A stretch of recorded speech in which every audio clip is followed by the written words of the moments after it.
Welcome to the Big Week in Gaming podcast. And what do you know? It's been a big week in gaming.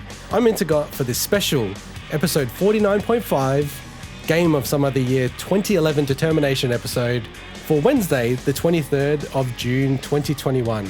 As always, I'm joined by the official P3 nominated and approved Xbox Hall of Famer and #1 challenger to the mantle of the greatest Xbox RPG player in the world, Swinny. Hello, big wiggers. And the game-loving, grind-hating, pretend to quit coffee drinking but continue to drink coffee, gamer, anti-gamer, and slightly, ever so slightly, less interrupter-in-chief. Shut up, Mike. I'm not addicted. Hello, wonderful people of the internet. We should say as a note that we are recording this before E3, pre-3, so we don't know any of the news about E3. But we thought we'd record this now, get it in, and then release it after E3, after some of the bigger news is out. Because this has been a long journey, Swinny. It has. It's been something that I think we came up with the idea for Game of Some Other Year probably in the second week or something like that of us doing the show. And I think we both agreed that at the time Mike wasn't part of the show. And I wasn't even born back then. And we both knew that we couldn't do a game of the year, a traditional game of the year for 2020 because we wouldn't be playing any of the big games of the year. And that came true when it came time for a big, what was it, the Big Year in Awards? Yeah, Big Year in Awards. All the top games that we'd nominated, we hadn't played, but Mike had. So when Mike joined, it kind of covered that. It's the only reason we let Mike join. Now they're trying to figure out a way to kick me out. The big award thing ended up just being Mike running through all the games that he's played and go, oh, I think this one's the best and this one's got some flaw.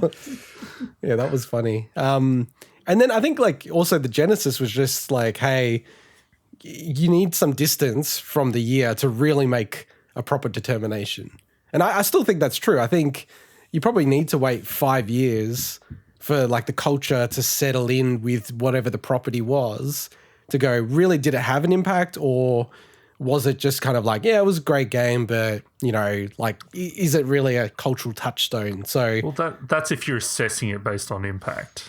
I think that's an important thing. And you know what? We haven't even determined how we're going to assess after a year. We've done this for 50 episodes. I've made it clear many times, but let's not get into that right now. Yeah.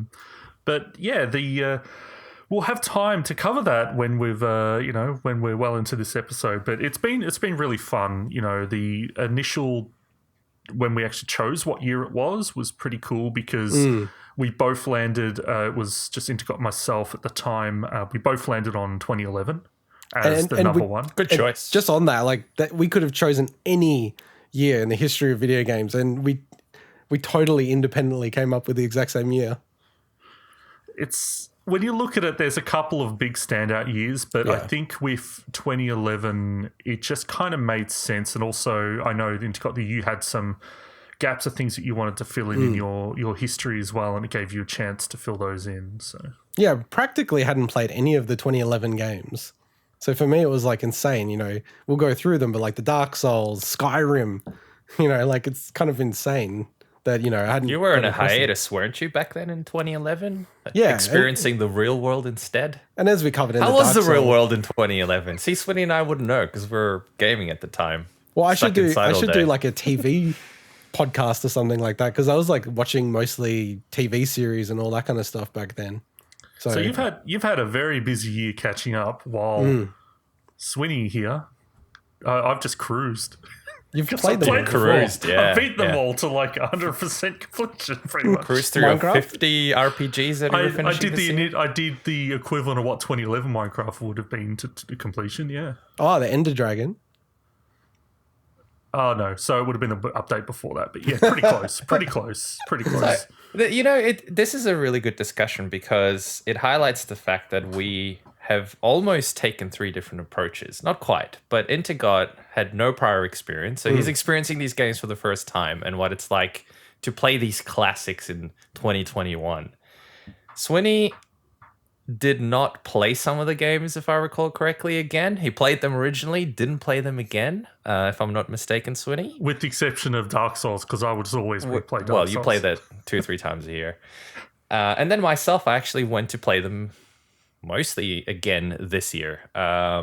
So it's interesting. It's 3 completely different perspectives. One completely fresh, all the way to, oh my God, what am I supposed to talk about? What it was like back then, or am I supposed to talk about what it's like now?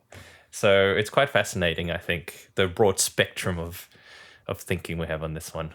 So one other thing that we had, so like in this, we'll cover each of the 6 games. We haven't even said the 6 games yet for anyone who's listening or watching.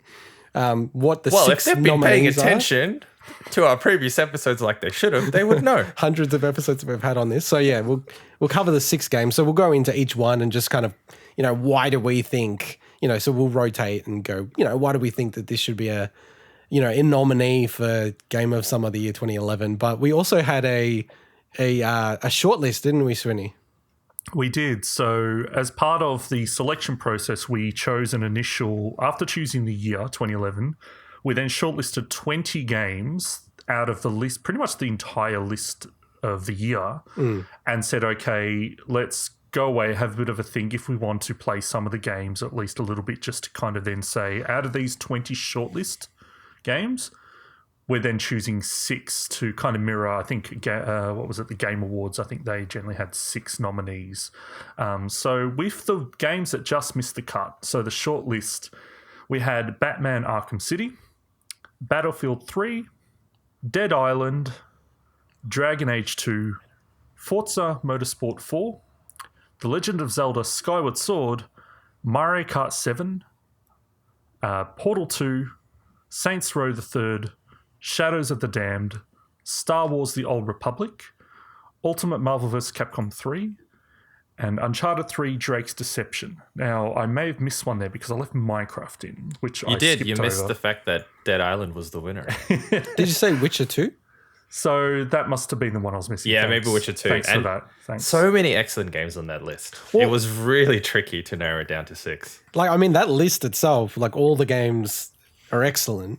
But, some of the games, like Portal 2, Witcher 2, they're almost... you guys have to think about this off the top of your head, but they're almost like a lock for any other year in the top 6. Oh, yeah.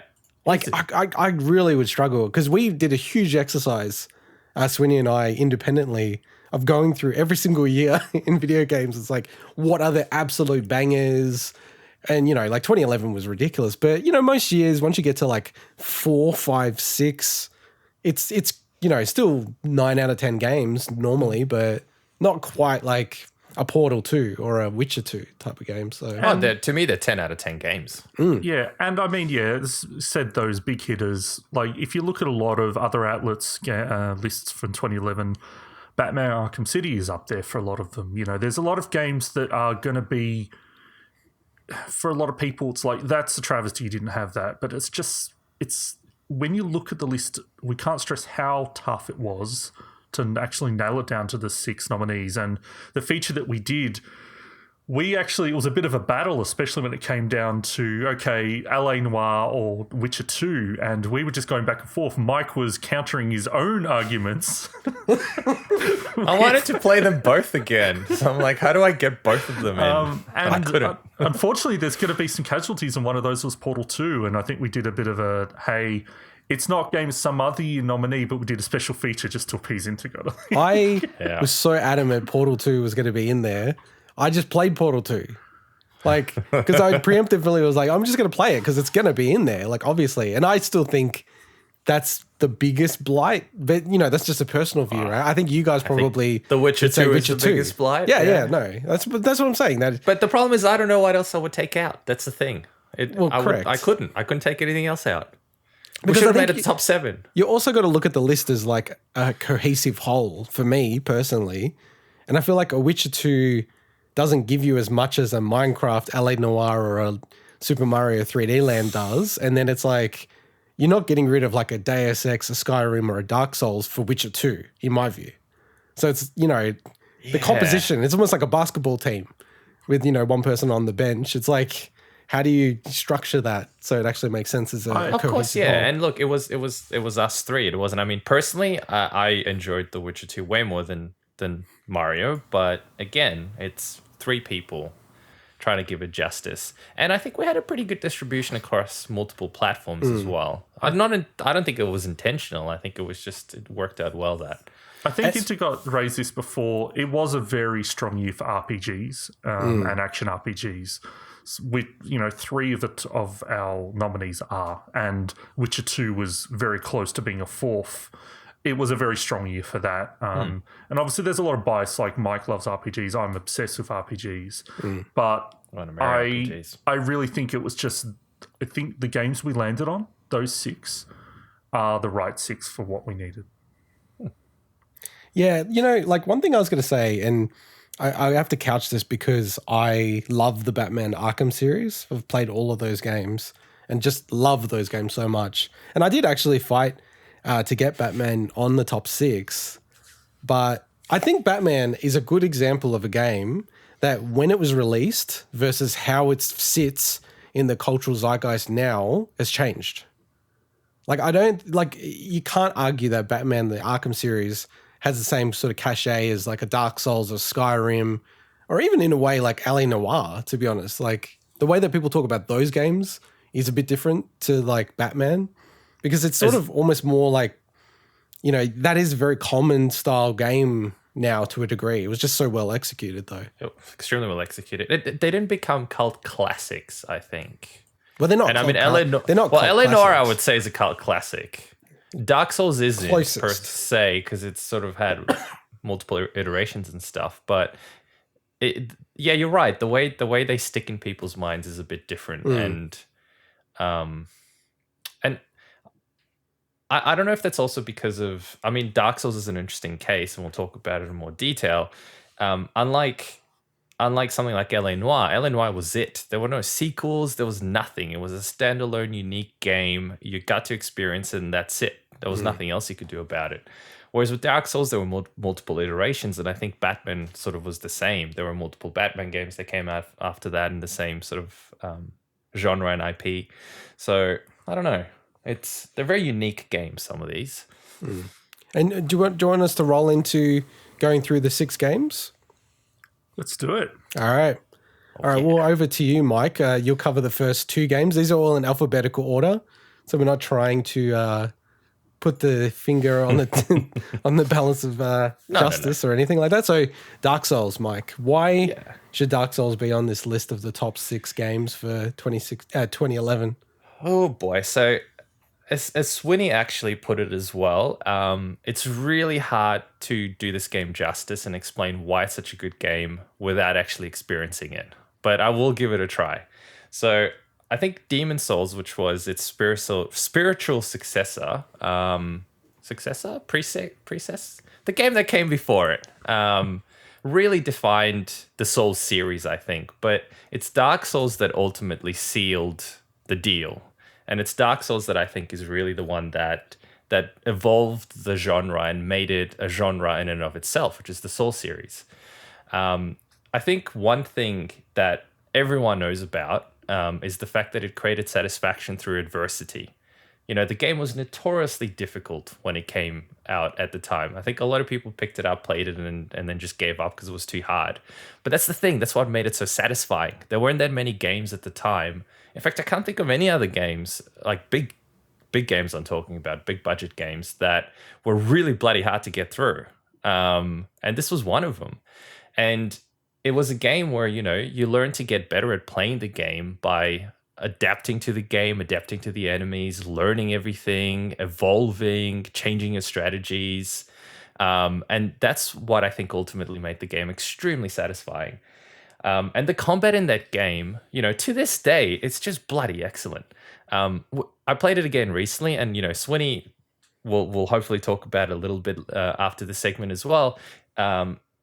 It's just so well made, so different. The variation in weaponry, and every sort of hit has a weight to it and a purpose to it, which I think is pretty. I don't know. At the time, I felt it was quite unique compared to, say, I don't know, Skyrim, which was another big RPG that came out at the time. The other thing that I think and we talked about this as well when we spoke about it a few weeks ago, is just the lore and the world building. It was amazing. Really esoteric in the way and cryptic in the way that it handled the lore and the way it presented it to you. With no hand holding, no proper in your face descriptions, you kind of had to figure stuff out for yourself and interpret things for yourself. And again, I know that, Demon Souls came out before that, but Dark Souls was just such a unique experience in the way the way it was presented and the way the lore was brought about. One other thing is I think the level design was absolutely fantastic. We spoke about the way you were surprised integot when you'd snake your way around and you'll go through the level and you'll go down an elevator and all of a sudden, what the heck? I'm back to the starting area. I think the way they interconnected that world was just pure genius. It was such a memorable world, the way it was put together. And, in terms of the world, I think what made the game amazing is that everything had a purpose. Every location was there for a reason. Every enemy was placed in a particular spot. And you wanted to explore every single nook and cranny because there was always potentially something good waiting for you. A unique ring. It wasn't like those games where it was just a copy of another item. Everything had a uniqueness to it, which I think was unique at the time compared to other RPGs. And the last thing I'll talk about is just how cool the online experience was. It wasn't, it had multiplayer, it had PvP, it had assisted, and it had those really, really weird messaging systems that to this day, I just few games have really implemented something like that, where you get help from other people, but it's so little in terms of the options that you get. You don't get to leave a full message. You just get to leave a tiny little string of characters, basically, to help someone else out in the world or to screw them up, which is quite hilarious as well. So I think all those things together just made this game such a unique experience and something that created literally an entire genre of games that came after it. So yeah, that's Dark Souls. I had one thing, because when you were talking about cult classic, it triggered a thought in my mind, which was that these games, and Dark Souls should be a cult classic. It released in an era where games were probably the easiest they ever were, mainstream AAA games, because I think they have become a bit more difficult, or at least giving you difficulty options. So it released in the era where it's the easiest games. It's so cryptic. I played it half blind, half, not blind in, 2020, 2021, right? When this game came out, it is so fucking cryptic.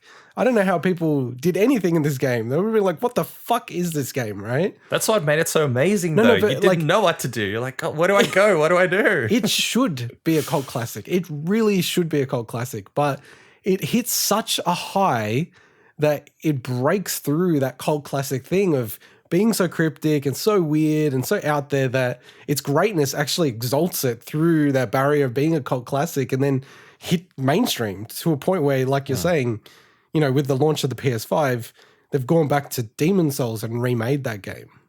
It really, not even touched any of it, just kept the whole structure, even some stuff that, I wish they did change in it. So, and how about you, Swinny? What did you want to add to it? You're the biggest fan. Yeah, I mean, for anyone that doesn't know, we spent 40, 50 minutes talking about each of these top nominees as well on previous episodes, which we'll link a description. So a lot of my thoughts are really going to probably be best to, listen to there. But just in general, just honestly, this game is just something absolutely, truly special. It's not a game for everyone, but if it clicks with you, then it's just... even now, if I go back to play the game, there's just still this sense of mystery and wonder when I'm playing through and exploring Lord Run. That's just, it's just, I don't know. It's hard to explain. It is really hard to explain. And as much as I love Dark Souls 2 and Dark Souls 3, nothing can match the experience I had in Dark Souls 1. The last thing that I'll say is, no joke, an hour ago, I was going to fire this game up because I just resubscribed to PlayStation Plus. So I didn't get to experience the online yet. So I was like, fuck, I'm going to get raided to shut Swinny up and try to gatekeep me about this game. But it is a game that just draws you back in all the time. Oh, it does. Careful starting it up. Do you want to cover the next game, Mike? Yeah, cool. So the next game that we have on our list is Deus Ex Human Revolution. So again, another huge game. So to me, it wasn't just the pretty graphics that made this game stand out. I think it was the deliberate aesthetics that it had. So the gold and black feel to it is still memorable to this day. And I know that the update to the game actually reduced some of that filtering, but I remember it as the game that was gold and black and that unique aesthetic that I remember to this day. And it was actually one thing that I think was really, really good at the time. It was a prequel sequel, because if I'm not mistaken, Swinny, it was set something like 25 years before the original game. Well, it's definitely set before. I don't know. It's set before, yeah. I think it was 25 years. But it didn't suck. It was an awesome sequel that was actually a really excellent game. And of course, the original Deus Ex back in the day was an absolute classic. One of the greatest games ever made, in my opinion. And this thing, didn't fall behind. It was a really fantastic game in its own right. At the time, I think it was also one of the few sci-fi RPGs on the market. So, if you were itching to play some sort of cyberpunk-esque game, you didn't really have a huge amount of choices, and it was the AAA title to play in the cyberpunk genre. And I remember I was massive into sci-fi around that time, having played the Mass Effect series, which came out a bit earlier than that. Cyberpunk 2077 wasn't announced back then, so if you wanted your sci-fi injection of like the cyberpunk genre, this is the game you had to play. In terms of the level design and world building, I think that's something that also stands out to me 10 years later. I still find it's still one of the coolest sort of hub worlds that you wanted to explore, and you wanted to check out what happens in every single corridor, and what's written on one of the terminals, and the world building that was created. And I remember reading an article about this a little while ago. Just the sheer number of objects that had to be created, including creating branding for it to make this really believable world, was insane. And they achieved it. They created this amazing world that you really felt it was the future, and you were in this dystopian type of sci-fi world. I think story-wise, to me, I just remember it had a huge impact at the time. So what I mean by stories, I'm sort of thinking twofold. I'm thinking, one, the story itself and the twists in the plot, really, really well made. I won't spoil anything, obviously, but let's just say there's a few parts where you go, whoa, okay, I didn't see that one coming. That's pretty cool. And the second thing that I really remember is just the philosophy behind it and the questions it asked, about what it is to be human. What about our rights, our freedoms, our individuality? It explored so many topics at the time that I think in 2021 are extremely important. They've become, at the forefront of a lot of people's thinking. And I think it's something that, isn't necessarily, we're not dealing with robotics here yet, but it's still highly relevant to themes that this game explores. And the last thing I'd probably say, there's a lot of other cool things about this game, but to me, one of the things that really defined it is, to this day, it probably still has easily, probably in my top 3 game soundtracks of all time in terms of how memorable it is for me. Just fantastic music in this game. So it's done a lot of things extremely well. What do you guys think about it quickly? Swinny?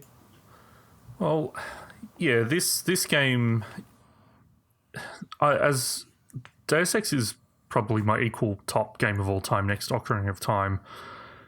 When we talked about it last time, I said this as well, but basically this game had so many challenges to overcome. Not only was it the sequel to a beloved game, but it was also coming on the heels of a second game that was not beloved, Invisible War. And a lot of people, it was also a new team working on it. It wasn't Iron Storm that had made the first game. So when they started showing early footage of it as well, started showing a lot of the, the canned animations when you're doing the melee and takedowns and the swap into third person. And there was a lot of backlash at the time. There was a lot of people that were super skeptical. And they honestly, while, not everyone's going to love this game, they pretty much silenced all the critics with all that stuff. And it's a real testament to Eidos Montreal that they nailed it, basically. So. Yeah, I mean, for me, like, the game, it was a slow warming up for me, but once I got into it, like, I was really into this game and I just really kind of burnt through it very quickly and loved it so much. And I've never played the original Deus Ex. I do want to go back and play it. I know I don't want to be one of those people that say this, but I kind of wish there was like a remake or massive remaster of that game, because I'd be really, like, definitely, given playing this game, I'd 100% want to play like a remaster or something like that. But no, this game was just awesome. And, yeah, like, I mean, we'll talk about the determination, but this is like a straight up 10 out of 10 for me. Like, I really love this game. Wow. That's amazing that you, having just played it now, after 10 years, that it's still such an amazing game. And I think awesome. One thing that I forgot to mention, which is really obvious now that I think about it, is the choice it gave you. It truly, the level design allows you to tackle things either by stealth, combat, talk your way into it. The true hallmarks of a proper RPG, and I think they nailed that in that game. Yeah. All right, Swinny, do you want to talk about the next game? Yes, and what a game it is.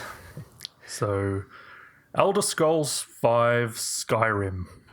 There's a reason why this game was essentially kind of like the official game of the year for 2011. It basically topped at least 229 separate Game of the Year outlet lists across the industry, and for good reason. For me, that reason is this game is epic. Like, when if anyone was to ask me what is the most epic video game of all time, for me, there's just very little competition. Like, it's just got to be Skyrim. Just, it makes you feel like an adventurer. You're carving your name as a legend in this just really fully realized world. A world full of cults and kings, full of ruins and riches. A world Demons. That at any time you can be witness to a majestic battle in the sky between dragons. And sure, one of those dragons might get stuck in a tree and they crash your game. But that's even more epic. Some of the bugs in Skyrim were even epic. But every other game that came out in 2011 had the unfortunate fate of being released the same year as this one. It also doesn't hurt that the game hit in November 2011, which meant that it was essentially the freshest huge game in everyone's minds when it came to tally up the votes for those Game of the Year lists. But the game is worth the praise. It's a little slow to get going for some, including myself. I did bounce off initially, even though I bought the game at launch. But I think once it sinks its teeth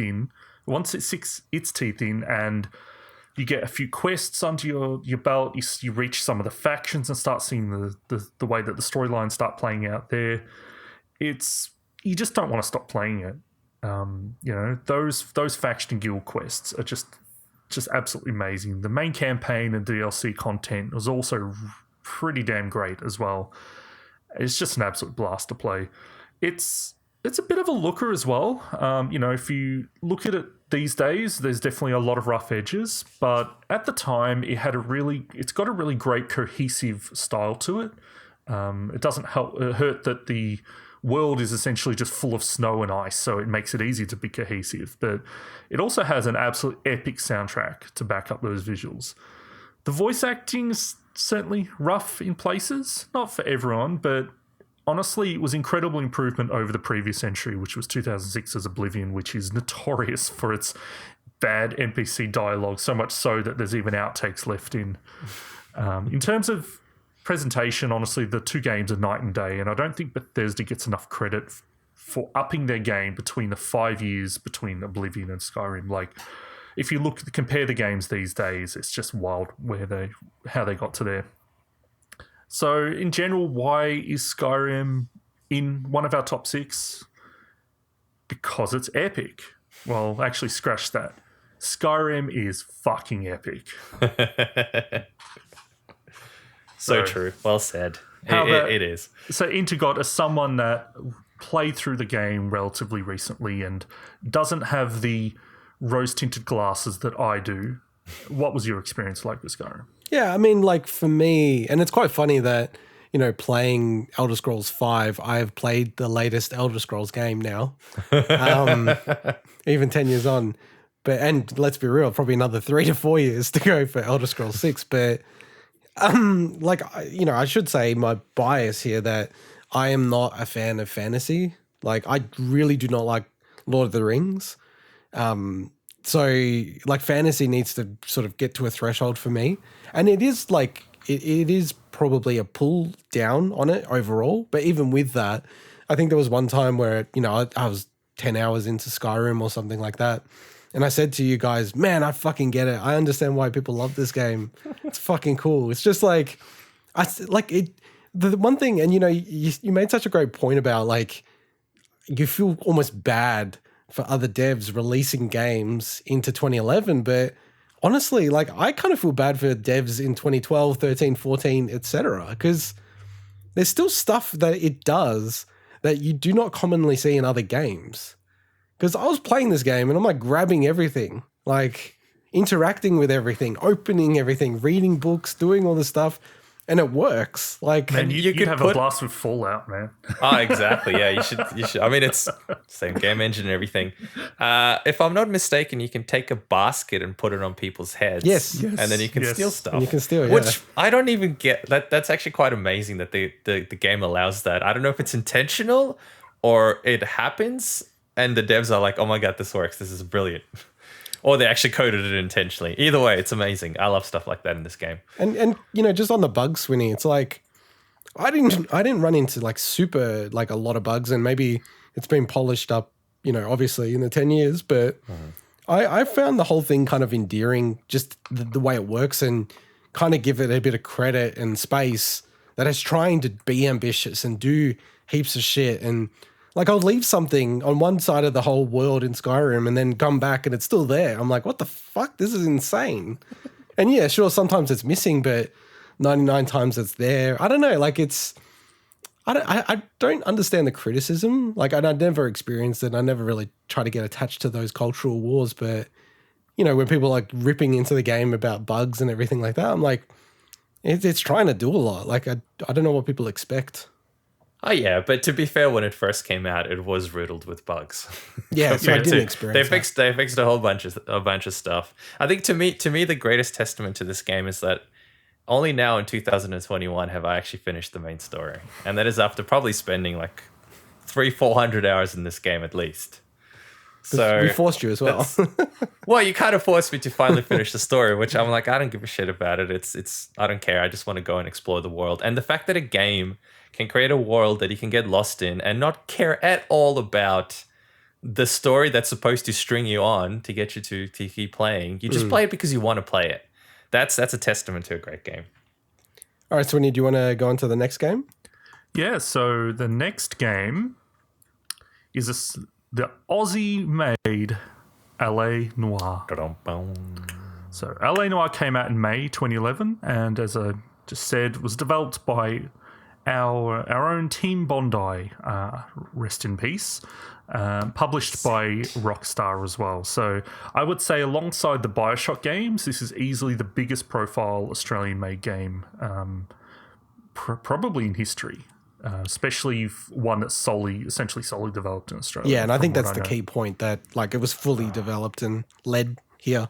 A certain goose has something to say about that. Yeah, screw that goose. No, I'll be saying Hollow Knight, but anyway, let's get on a different topic.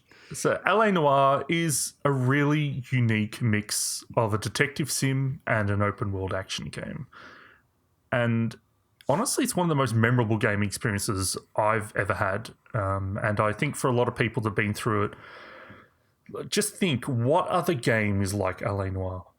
To me, it's shocking to me that this game didn't create so many copycats with this style. Now, you've got a lot of, there are noir games, but they're often either visual novel styles or interactive narrative games, or very scaled back, like point and click games and things like that. Nothing on this level, especially when it comes to the really, really inventive investigation mechanics, but also the interrogation mechanics is one of the coolest things that this game does. And a lot of that is due to the revolutionary use of motion capture and the face animation technology that honestly, even though we spoke at length about LA Noire in a previous episode as part of the nominee feature, I don't think you could talk for ages about the work that they did to achieve what they did. And it still looks great to this day. It's amazing. It's still one of the best looking to this day. Yeah, and it's stacked up by a really stellar voice cast and just an absolutely awesome noir jazz soundtrack. It's a game that dared to tackle subject matter that just very few games ever have before and since then. Very tricky ground, and while it doesn't land at 100% for everyone, I think integot, as we talked at length about that, sometimes it is very flippant about how it treats certain themes. I think that they, I really commend Team Bondi's balls to go there. They went out on a limb with a lot of this, and it is quite confronting. It's not a game that you want to play in front of children in a lot of scenes, but it is. I think it really fits the tone of what they're going for. It's also a game that dared to have a flawed protagonist. So Cole Phelps, you're not meant to like Cole Phelps, the guy that you're apparently playing as. I say apparently because it's not a role-playing game. His story plays out, and you're essentially just an observer. And it's like a lot of the best-written characters in media and art. Just look at characters like Mad Men's Don Draper. Some of the most interesting characters are very flawed, and Cole's kind of along those lines. And the game itself isn't perfect. The mission structure and action gameplay elements sometimes miss the mark, but the misfires are few and far between. And if anything, the game's episodic nature and fractured narrative leads to some people bouncing off a bit, like they might do, one of the desks or a few cases and then come back later. And the fractured narrative can sometimes probably lead to, people not understanding where things have gone. But in general, I think for people that stick with it, the story is really, really great. It's full of twists that are really interesting, and it makes the genre proud. There's times when things are like, oh, that's too coincidental. But as we talked about in integot, you mentioned, that is a hallmark of the noir genre. Coincidences happen. They always tie characters in that you saw earlier that just might be a random person that you talk to and you never would have thought they were more important to the story. So just overall, to me, just LA Noire, it's just an absolute thriller. I just think it's an absolute banger of a game. Yeah, no, I think it's well summed up. I think out of all the 6 of the games, it's probably the most flawed. But, yeah, you could have lots of arguments about this, but in a way it was trying to do more things, more ambitious, kind of insane as I know, it wasn't completely a new studio, Team Bondi, but as a unit it really was, and guys and girls working together, and they really tried to do something totally out there, like the mo-capping, which honestly is, I honestly don't think I've seen it in a better, a game that's better than LA Noire, or at least maybe just at the same level, and that's 10 years ago. And yeah, just like what you're saying, Swinny, when I played through this, and again, it was the first time I played it, I was like, why are there no games like this? Literally cannot buy LA Noire 2. And yeah. It just doesn't feel like there's an analog to it. So it's quite interesting. If there's a game that, it's interesting if there's a game that deserves a sequel. It's one of those, to me, it's like Blade Runner. It didn't really need a sequel. The sequel turned out to be really good. Sequel is very good, though. Very, very good. I was so glad about that. But it didn't need one. You know what I mean? It could have just been a film in of itself. But it's one of those things where it doesn't need a sequel, but I'd love to see a sequel. And a sequel that does it justice. Because it's such a unique genre, and it's such a unique game that the only thing I can kind of think of, and it's totally different, but just in terms of setting and everything, is the Mafia series. But those are different games. That's the closest I would think of, and I've only played Mafia 2, but as you said, when you take... It's pretty much everything but the interrogation and the investigation, but the thing is, you take that out of LA Noire, then that's 75% of what that makes that game special, if not more. Exactly. Yeah. You know, so All right. Well, I've got the unenviable but maybe easier task of trying to argue and summarize why Minecraft we're not should arguing be here. We're summarizing here. summarizing why Minecraft should be in the top 6 video games of 2011. And I mean, I could make it really short. I think you could make an argument that Minecraft will be in the top 6 of video game ever. You know, like the game is completely limited by your imagination. So it should be unlimited. I recall like a conversation I had with a good mate. You know, he came to me, like it was probably about six or 7 years ago, saying, "Oh, I've got the most brilliant idea. Do you want to invest in it? I'm going to make like a game that it's like building Lego." And I'm like, "You dumbass. It's called Minecraft and it's just been sold for $2.5 billion to Microsoft." This game is just like incredible and it's gone from strength to strength, and there's so much flexibility in what the game is. You know, people play this game in so many different ways. You know, people play it in like a peaceful mode where they're not hunting, killing anything, being hunted, having any kind of experiences like that. And whilst other people, they kind of make it a combat game. Like I've seen heaps of videos on YouTube where people are like, you know, having one-on-one battles with each other and, you know, having like tournaments and crazy stuff like that. And just on the, you know, content creation, you know, even in 2020 and 2021, Minecraft is still the number one game that people make content for in terms of videos, which is just baffling. And it actually is still one of the most played games in the world. You know, it's gone on to sell something of the order of like 200 million copies. And that's not free. It's not a free-to-play game. That's people genuinely buying it. And it's probably, you know, Mike and I love bargains. It's actually one of the least discounted games ever.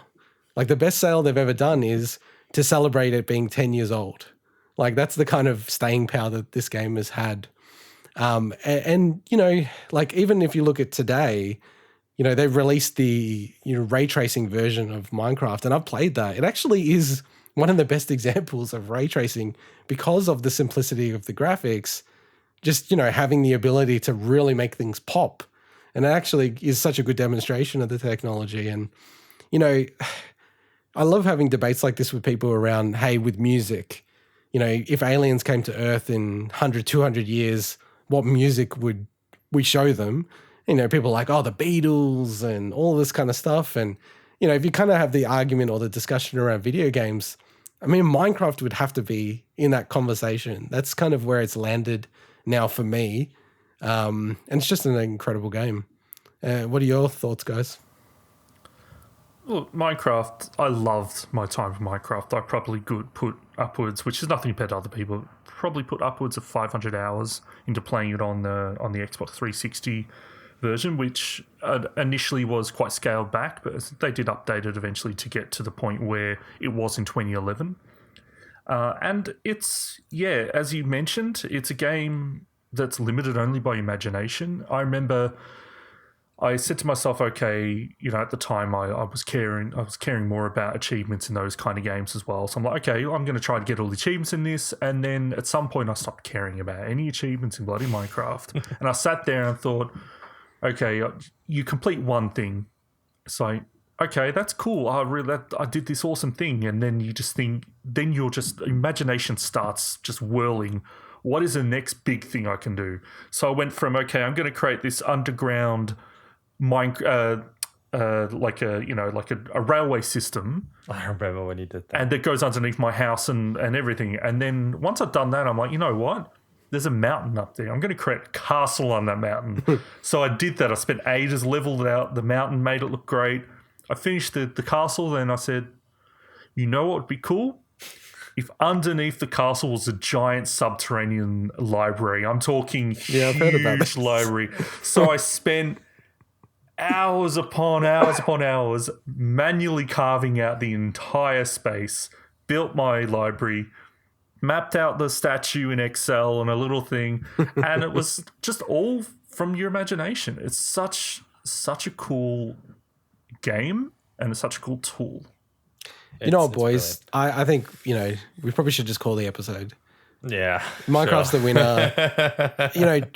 We've got it on record now. Swinny has said a game stopped him caring about achievements. This is the achievement man. This is the man that is fueled by... Lives by achievements. Get rid of G Fuel. He's fueled by achievements. Chivos. That is an amazing admission. I might have to soundbite that. I recently bought a Switch for my, let's call her my niece, and all she's been playing on Can I just Minecraft. say the frame? Sorry to interrupt. The framing of that is really awkward. But go on. She's my partner. Let's just call her my niece. Just click. What is she? Whatever. So this 6-year-old, I think she's 6. So I got her a Switch. I asked for permission from her parents because I was worried that she'll be hooked on this damn device, and they approved it. So I was like, okay, great. And I got it because I knew she was into Minecraft more than anything, and I wanted her to play Minecraft without having to use her dad's PC. And that's all she does. She loves it to bits. The last time there was a family gathering, she was sitting next to me and she was telling me about what she did in Minecraft and the character she created and how she's playing with her friend, and just how excited she gets about it and how excited she gets about creating stuff in that world is amazing. Like, it's the one game that if I was a parent, I'd be like, yeah, you can play that. That's fine. Yeah, I mean, there is something about just the graphics, the coloring, like the whole package. Because even my son, who's 3, he like instantly gravitated to Minecraft. He was like, wow, what's this? And the thing that I loved about it was he was asking about stuff. He's like, where are the pigs? I'm like, oh, there are pigs here. So I'm like, all right, let's try to find some. He goes, where are the horses? I'm like, shit, there's horses in this game. All right, let's go find the horses. Where are the cows? I'm like, oh my God, this is... And then he's like, where are the sharks? I'm like, oh, I don't think there's sharks. There's no shark. Put the game down. Yeah. They don't want to have stuff like that. Definitely not how GOSOY material there. No, definitely. All right, well, let's get on to our final game of Summer of the Year for 2011, and it's Super Mario 3D Land. So for me, why is this in the top 6? Well, this game may have saved Nintendo. What a big claim I'm making. But hear me out. So hot off the heels of the Wii, massive, importance. It's completely waning, the Wii, like falling apart. The sales drop of the Wii was incredible. And Nintendo released the Nintendo 3DS, and honestly, it bombed. Like, came out, the price point wasn't right. People thought it was the right price. It was like $250 US. And they actually had to, within I think it was in the order of 6 months, drop the price, give away a lot of benefits, ambassador program to people who'd bought it on day one. And there just wasn't really content for it. So this game didn't come out with the launch of the 3DS, but it came out later, and it's even to this day, I think this game is the best exponent of the virtues and what the 3DS could be, or maybe should have been. The 3D in this game and how it's utilized for the 3DS, it to me is integral. I know, if you go to the feature where we talked about this game, Swinny, unfortunately, he tried his best to actually get it in a way that he could play it, but you didn't experience it with the 3D. And even then I have a 2DS, so I wouldn't have experienced it anyway. Yeah, I do think it's certainly not the design intention of the game, obviously. There are puzzles where you basically completely have to guess what you're doing because you can't see the 3D nature of the puzzle. You're just jumping and you're hoping you're going to land on certain things. And it's just, to me, absolutely the magic of Nintendo and just the genius that they have of okay, we have 3D. This is how it's going to work. How can we build all these elements out of the game? And, for me, Mario is right in my heart. It's probably the first game I fell in love with.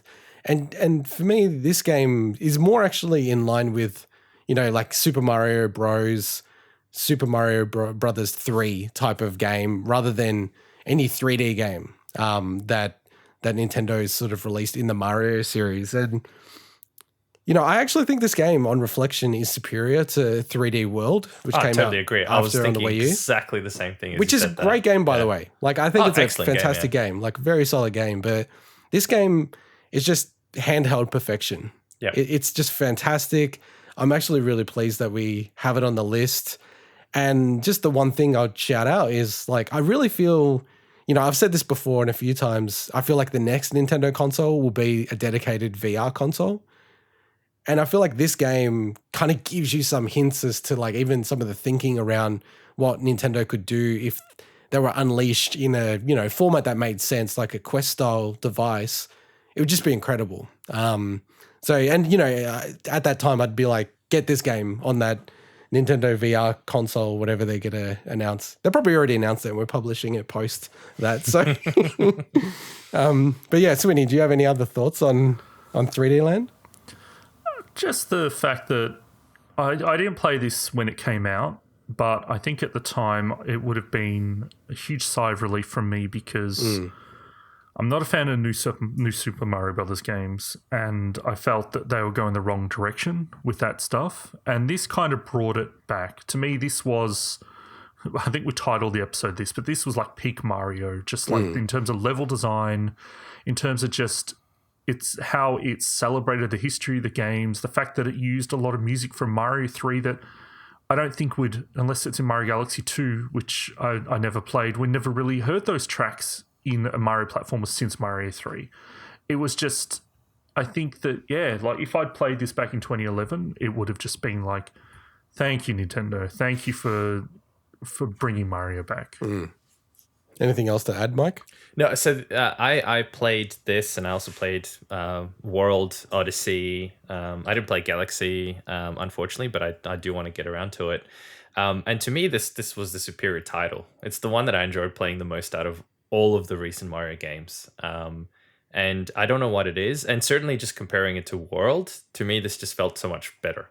And I don't think it's just because of the 3D component. I think it's just the level design and the feel of it and the fact that it wasn't just perfect bite-sized chunks that were really enjoyable to play with cool, unique bits and pieces for each level. I never played it originally either, but I played it recently. I got a 3DS again because I sold my old 3DSs just to play this, and I do not regret spending the money on a 3DS just for this game. It was so worth it. It was a really, really brilliant game.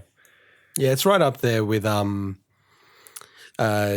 Link Between Worlds, the Zelda game. Like that's a really cool use of 3D as well. Like, and I guess you haven't tried that either, Swinny. Yeah, but I remember playing through that, just thinking there's certain parts that I'm like, oh my God, seeing this in 3D would be a great usage of that technology. Yeah, it's like honestly one of the only games where I just had the 3D switch on the whole time. All right, boys. Oh wait, what's this? Oh wait a second. Sorry, I'm just checking this. Oh wait, we have a seventh game. I knew where you were going with this. What is this? This is the seventh game on the list.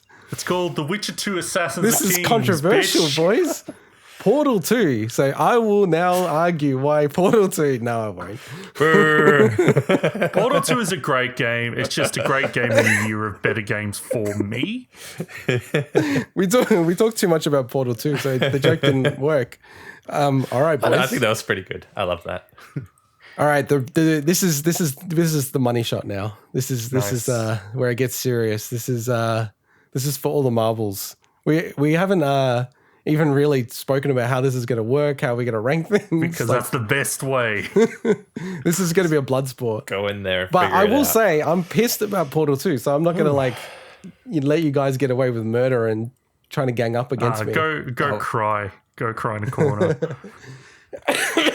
So, I mean, it's pretty simple. You know, we've got Dark Souls, Deus Ex, Skyrim, LA Noire, Minecraft, Mario 3D Land. Our task is, as a unit, as the Bigwig crew, as the three of us, we have to rank these 1, 2, 3, 4, 5, 6. Simple.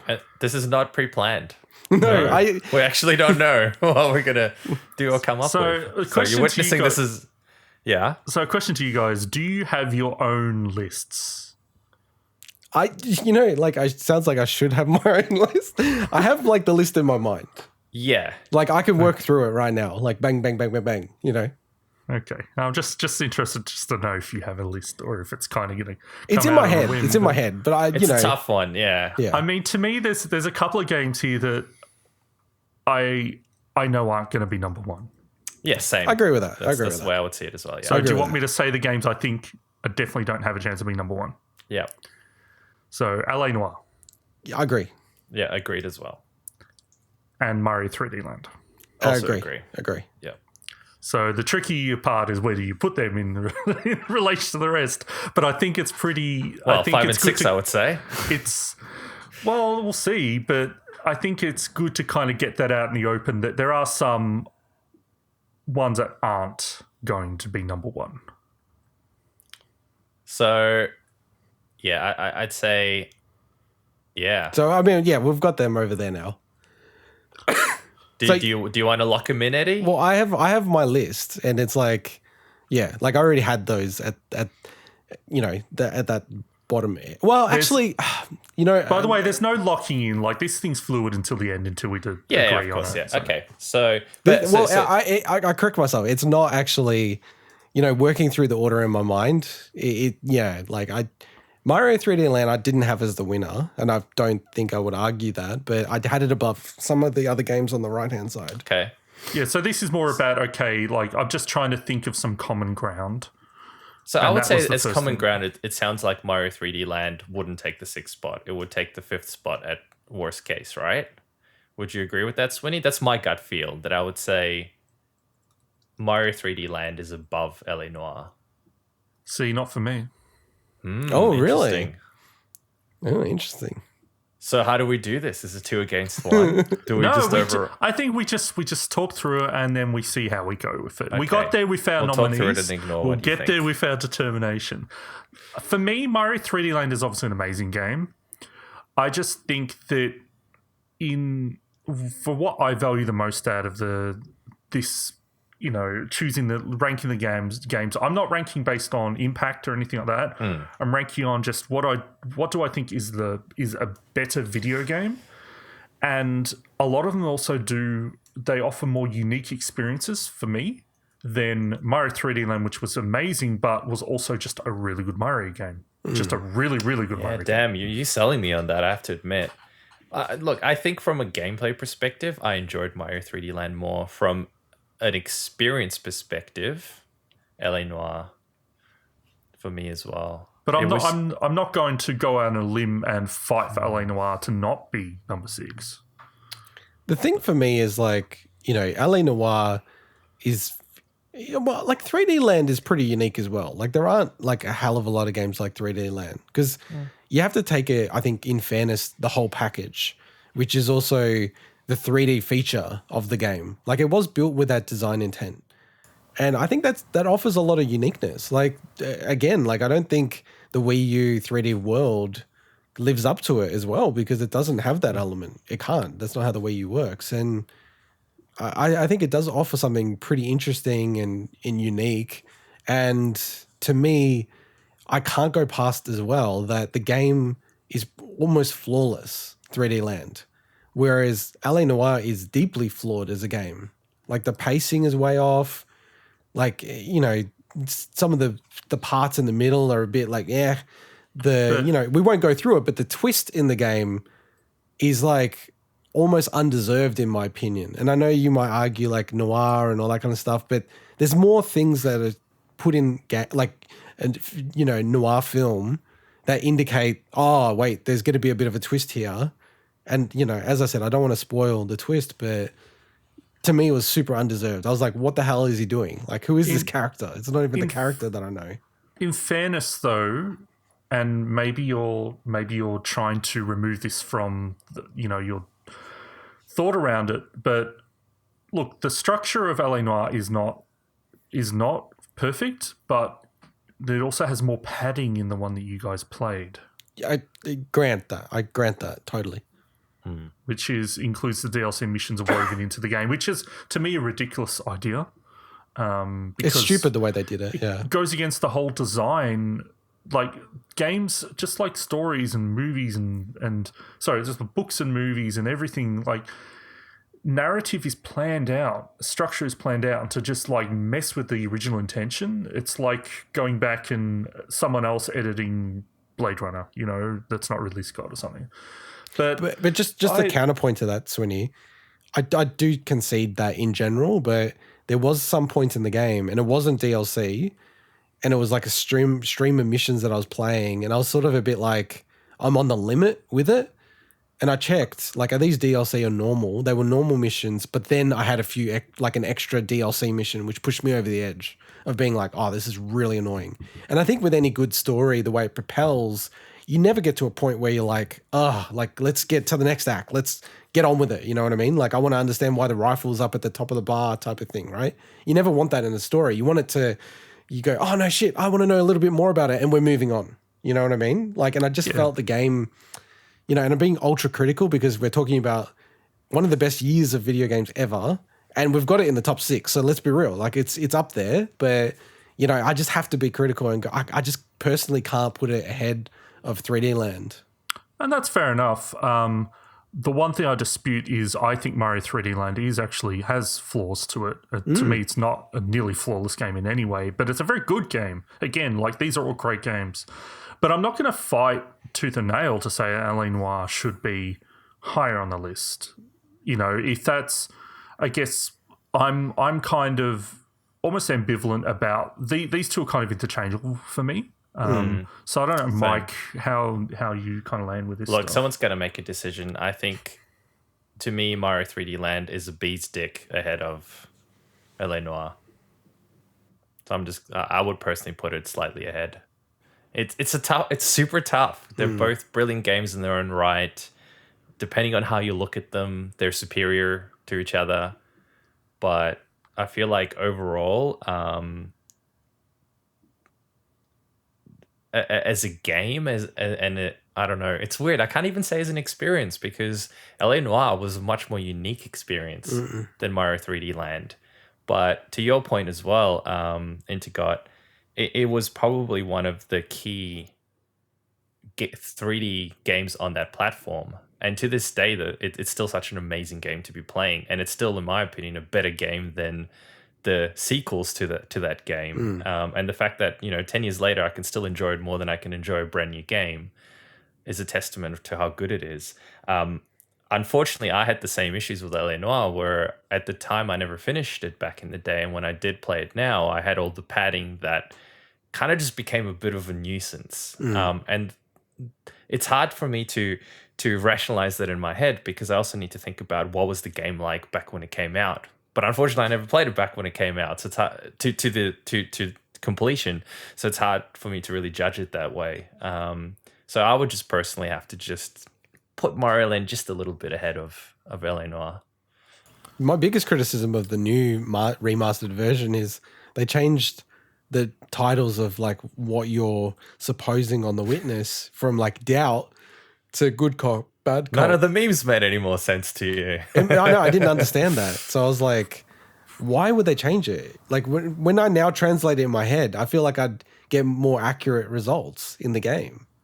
Because I was like, good cop, bad cop, that's like a more emotional thing. But saying like you doubt someone like is like, slightly different. So all right, what do you want to do, Swinny? I think that seals it. I think we have to put LA Noire as 6 and potentially Mario 3D Land is 5. We don't know about that one, but I think LA Noire makes sense as 6. All right. Well, yeah, we can just put it like this is not permanent. So yeah, of course not. Yeah, and again, I don't think we need to apologize to anyone or anything, especially the developers of all these amazing games. Brilliant game, absolutely brilliant game. It's just really tough competition that year. No, this is the definitive list, so they should. That's why we got rid of Team Bondi. We got rid of them. So now, if the game was called Horror of the Orient, oh god, I purposely did not mention that, Swinny. It is like, so cringy. Nothing to worry about. We're not monetized yet. All right, so what are we doing now? Well, that's the easy stuff out of the way, potentially. I genuinely think you'd say any of these is number one. Well, maybe. So dude, like, come on. Look, which one's not number one? So this is a personal opinion. I can't exactly put my finger on it, but I don't know why I can't. I love Deus Ex. I loved playing it back then. Really enjoyed playing it again. But I don't know if I can put it as number one. To To me, it's sort of not as, the impact isn't as great as something like a Minecraft or a Dark Souls or a Skyrim. You saying impact to games in general or impact to you? Because they're two different Both. things. Impact to, well, it's a weird one. I actually probably more to games in general. To me, I never played a lot of Minecraft, but I acknowledge that it's had a massive impact on society. Whereas I think Deus Ex may have had more of an impact to me personally because I played it a hell of a lot more, but I don't think it's had the same impact to gaming. Or I'm just forgetting what a huge impact it had at the time. But I just feel like it certainly wasn't to the extent that Minecraft was, where, you know, it wasn't just a gaming thing. It became a phenomenon in its own right. You don't even have to have played the game. You don't even have to be into video games to mention Minecraft and people go, oh yeah, I think I know what you're talking about. And just the impact that it's had would as an example, push it ahead of something like Deus Ex. Deus Ex. Look, I love Deus Ex Human Revolution. But if we're talking about we're able to use the lens of time to look back and, you know, look at these games from a 2021 perspective, it's not number one for me because I've also seen how the game can be improved. And it's like when you see it, what I think is a better version of the game, which is a sequel to me, Mankind Divided, which is not probably going to be popular opinion, but it is for me. You're the Odyssey man, so that's not shocking. To me, it shows up some of the flaws in Deus Ex a bit more. This is, again, like, I love this game. When it came out, I was like, man, this is one of the best games I've ever played. It's just that when you're falling in the year that Dark Souls and Skyrim did, it's like, it's tough. Now, to me, this is not number one, but it's also higher than number 4 for me personally. But I'm also kind of, like, I could see it as 3 or 4 and be very comfortable with either of those. Yeah. So I don't know, like, what? So part of me is like, I don't even know what I should say sometimes, but I like Deus Ex much more than Skyrim, right? But it's like, would I say that Deus Ex is a better game than Skyrim? Well, you can. No, but it's like, you know what I mean by that? Like, but I know exactly what you mean, because like I said, I was never huge into Minecraft. I played it a little bit. Yeah. But barely scratched the surface of that game. So it's a tough one, because do I judge it by my personal experience and my views on it, or do I try to be a bit more objective and think about what impact that game has had? Is it about me, or is it about the game? To me, this is our game of some other year. Now, I understand talking about impact, but just to say, well, for other people, it's impactful. Like, to me, I can't speak for what you're going to say, of course, but if you're asking, hey, what should I judge it on? To me, you should judge it on your own opinion and your own experience. I want to judge it like that, but I find it so hard. Yeah, I don't think you can, though. I think you have to have a more universal lens to a degree. I don't. I've this entire game some other year, I have not cared about impact of games. No, I've mentioned that, and I've mentioned that throughout the whole thing. That's fair enough. This is to me, this is like my thoughts and what I love about these games. Not has there been what's the impact, what's the sales, or anything. I don't care about any of that. I understand why you guys bring it up, but for me, it's like, I don't care how impactful Minecraft is. Do I like it as a video game? Does it deserve to be, to me, in the top 6 or the top 3 or whatever of the games of 2011 for me? But I understand the impact line, because, if we were judging on impact, Minecraft is number 1. There's no question there, right? I actually think the argument about impact, you've probably got 3 games: Dark Souls, Skyrim, and Minecraft. No, you just said before, like, just look at the content creation, look at the sales, look at the fact that essentially Minecraft is a phenomenon that goes outside of video games. Sure. The impact is easily Minecraft. But that's one element of impact, right? if I look at like Dark Souls from an impact perspective, it is like shaped a whole bunch of the video games industry. You know, so much so that like it's gotten to a ridiculous point where reviewers are just constantly, oh, it's got Dark Souls elements. Oh, this from Dark Souls and Hollow Knight. Oh, it's Dark Souls Metroid. Like that has had a huge impact on the nature of like even what people want to make with a video game. So yes, it hasn't had the cultural impact of Minecraft, and this is not limiting Minecraft, what I'm about to say, but it's kind of like going, well, BTS, they're massive. Like they're got their own like, you know, McNuggets at McDonald's, right? Like I'm kind of a bit like, yeah, sure, like huge impact, but you know, am I really like super fascinated with that impact? Sometimes not, right? So BTS. I don't like the beauty is that we didn't come up with rules. So Yeah, I know. And yeah, we are allowed to. And the beauty of this is that we all have different opinions, and we all have different ways of expressing those opinions and stuff. Do we all have the same number one? I guarantee we don't have the same number one. I can guarantee it right now. I don't know. I don't think we do. I don't know. But no, I can guarantee it. I can guarantee we don't have the same number one. Yeah. Okay. Well, all I know is Minecraft is not my number one. We have different number ones. I would say it's also not my number one. So I think the question then remains is it fighting for 3 and 4 spot, or is it fighting for something higher? Because yes, it's had a huge impact, but I'm going to have to be very subjective on this one, to Swinny's point, and go, I'm the one that's subjectively making this judgment call for myself now. And I've already acknowledged that Minecraft has been an amazing phenomenon, but I personally did not get drawn into that. So therefore, for me, it's like a 3 or 4 spot. The thing with Minecraft is it's a really tough one to judge, because it is as much a video game as it is a creative tool, and it is difficult to separate the two. Because you can, as you said, integot, when you did your good summary about it, it's a different thing to everyone, and how you play Minecraft or how you build things in Minecraft, because we've got to think there's whole communities that just build stuff in Minecraft. They don't care about survival mode or anything. Yeah, and the survival mode about the game is the most game part of the game. But it's really tough.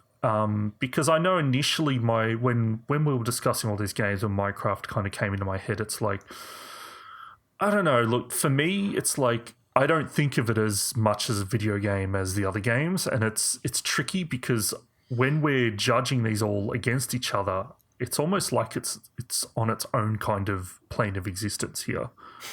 That it's like trying to compare things that just don't are incomparable, But I think that's a key point, right? And I think it's like really critical that we're sort of like stewing it a little bit. I'll take you to a different example. Like it was like 2008 with Halo 3, the Forge mode in Halo 3. To me, you can't separate Halo 3 and Forge mode and say, and I'm not saying that you're saying this, but I'm just like want to make it clear that you can't go, Forge mode, that's a different thing. That's like you can make crazy things in it, create your own game, play that. To me, that's part of it. Like that's honestly the beauty of video games. It's an interactive medium, not a purely consumption medium. So, you had a great summary of LA Noire. You're not actually playing as Cole, the character. Like you are like almost watching Cole, the character, and you've got interactive bits that you get through. But it's not you. Like the story is happening to you. Whereas, with other video games and the sort of what it can afford you is, like experiences that are like crazy, like and all the stuff that you're talking about as well, like with Minecraft. And I think you have to have that as like a major component of the game. Like the fact that you can make like massively complicated things in the game and get lost in it and spend thousands of hours easily. Like that is to me a part of the game. And, like honestly a limitation more on games like Deus Ex and Mario 3D Land and LA Noire. Yeah, look, I definitely understand your point. I can't separate the fact that it just, when we're comparing video games, it just feels like, yeah, like as you were saying before, it's like interactive Lego in many ways. And it's, to me, they did eventually obviously build to more of a purpose in the game. And I'm not saying video games can't not have a purpose, like, you know, that can just be, you know, can't be open-ended things, I should say. But it just, yeah, it's just, for me, like, the idea of it being a video game is just like, I just can't reconcile that in my head. It's kind of like a weird hybrid of that creative tool with a video game. It's just so, for me to say it's the game of 2011, just, to me, does a disservice to the other games in this list massively. No, because I think on that, though, that's your biases coming to the fore of, like, you are a huge RPG player, right? So, like, narrative, story, structure, having interactive parts, obviously, but to me, that's not what a video game can be, you know? Like, to me, Mario Paint is a video game. Like, that's a totally different I view that as a experience, creative tool. I don't view it as a video game. That's a video game, for sure. No, but I'm saying that's what I'm saying. I view that more as a creative software as opposed to a video game. No, look, I know what you're saying, but you never, ever in a million years could not say that Minecraft is not a video game. I'm not saying that. I'm saying that but when I'm that judging, can't be the logical extension. No, but I'm saying when I'm looking at all these games, comparing to each other, it's difficult to compare Minecraft to them because it is this weird thing. And I just can't place it above any of these games. First of all, just I don't think from a video game standpoint, the mechanics and everything as a video game to me are inferior to these other games. But I know that's it. It's not aiming to be a AAA kind of experience, so I'm not judging it based on that. It's just for me, it's definitely not in the top two. To me, it would be in the bottom two, but I understand that's not going to happen. And this is coming from someone that put hundreds of hours into Minecraft. So I feel that I feel I'm coming from a place where I had a very good amount of time to experience Minecraft. Especially in this year, the other experiences I had were just way above it. So I'm not going to beat a dead horse on this, right? But I do feel like you are limiting your thought on this to putting Minecraft in the box of every other game rather than treating it as like an interactive piece of art that we call video games, that it won't necessarily have the same structure but should be judged on its merits. But as I said, I don't want to beat a dead horse on it. I'm not trying to change your mind, but you know, for me, I think you treat the experience as a whole. It's like, you know, trying to compare different types of art, right? Some that are very out there and some that aren't. You know, like you have to treat the experience and not go, well, you know, this is abstract and this is more, you know, a different period of time, and then therefore this is better because this is mechanically crafted and it looks photorealistic and all this kind of stuff. It's not the intention of the artwork and the style. So, but yeah, like I said, I don't want to beat a dead horse. I don't think I'm going to change your mind on it. Are you arguing Minecraft is number one? I think it's number one. I had a number one. Wow. See, that to me, that is just like. So my list, I cannot put that as this is number one because it's a great tool. It's a fun game to play. It's not a tool, but hey, let me finish. I view it as a fun tool and a fun game to play, but it is not the top video game of 2011. I see where both of you guys are coming from. So I don't think I actually have anything to add because I can kind of see both of your points. But you've already said that you didn't go into that experience. And I don't know if that you're saying that because you didn't spend enough time playing. Who, me, sorry? Yeah. So you can't judge it? So to me, I can't. So to me, it's interesting. To me, I have to. It's a really tough one for me because on one hand, again, I acknowledge what an amazing experience it is, and I acknowledge, and I kind of lean more towards what Integot's saying, that a game can be more than just its core thing to entertain you as a game. It can be used as a tool. It can be used as other things. And I think, if anything, that's the amazing thing about something like Minecraft, that it's meant to be a game, but then it ends up being used for so much other stuff. Like, there's people who design their own houses in Minecraft, literally design their own houses and then build them, which I think is insane, in a good way. So, but at the same time, I'm gonna have to put the Swinny hat on and say, it's weird. I love Lego, love the concept of Minecraft. I just never got drawn into it enough to put the hours into it. So I'm really torn between this one because I also have to put my hat of what do I feel in 2011 was the game that deserved it. And because of that, honestly, I'm just going to have to put it in the middle as like spot 3. I'm just going to have to go with that personally. Yeah. I don't know if that makes any sense, but I'm torn with this one. I really am. I feel like my whole list is getting bumped down. So like my list, the expanded list, I had like Minecraft and Portal 2. So it's like my list is just getting obliterated here.